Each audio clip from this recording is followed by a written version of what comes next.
Teemu Pukki, HJK:n hyökkääjä. Miten susta tuli hyökkääjä?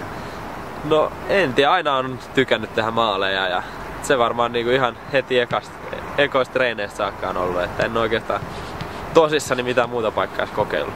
Harjoittelit sä junnuna muutenkin kuin joukkueen kanssa?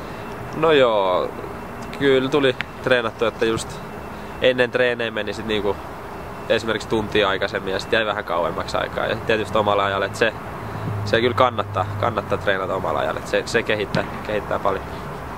Millaisia juttuja futaaja voi treenata itsekseen omalla ajalla? No nuorelle iällä kannattaa aika paljon tuota tekniikkaa harjoitella, että se jää sit niinku aina takaraivoon, että paljon toistoa, niin se sit niinku auttaa jalkapalloilijaa. Ootko harjoitellut paljon pallon pomputtelua?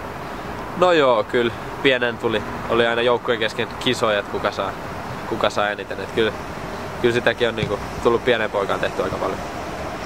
Mennäänkö koittaa miten se sujuu? No kokeillaan.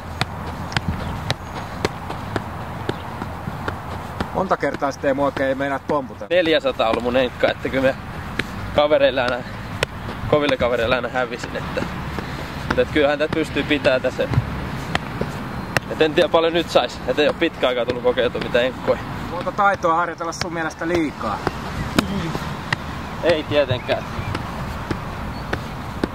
Sitä voi niin paljon harjoitella, että siitä ei ole mitään muuta kuin hyötyy sun urallasi. Kuka teillä muuten kertoo pukukopissa parhaat vitsit HJK:ssa? No varmaan toi Matias Lindström, että se on kyllä aina äänessä siellä. Tulee nauduttua aika paljon sille kaverille. Olisikohan Teemu Pukki vai joku muu, niin oisit sä munamies vai Timo Harjakainen? Kyllä me Timo Harjakaisen kannalla on. Entäs Lady Gaga vai Jenni Vartiainen? Kyllä me Jenni Vartiainen on parempi, kauniimpi. Pelasit Teemu jo 16-vuotiaana Veikkausliigassa ensimmäisen kerran. Miltä tuntui tulla niin nuorena miesten kentille? No joo, että olihan siinä aika nuori kaveri, mutta Kotkas siinä oli niin monta kaveria joukkueessa jo ja sitten kaikki vanhat kaveritkin otti tosi hyvin vastaan ja antoi neuvoja, että ei siinä niinku kauheasti eroa huomannut. Että olihan ne tietysti kovempia pelejä, mutta ihan hyvin pääsi mukaan jo siinä iässä.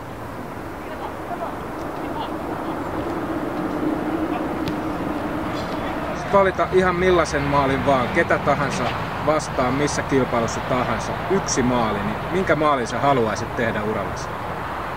No kyllä se varmaan maajoukkojen kanssa olisi se maali, millä vaikka ratkaisis jonkun kisapaikan Suomelle, että maalla nyt ei ole ketä vastaan, ei ole kauheasti väliä, mutta että se olisi varmaan se paras maali, minkä voisi. Kaikille Futamon lukijoille ja katsojille niin hyvää kevättä ja kesää ja toivottavasti tulee paljon onnistuneita matseja kaikille, että hyvä kesä.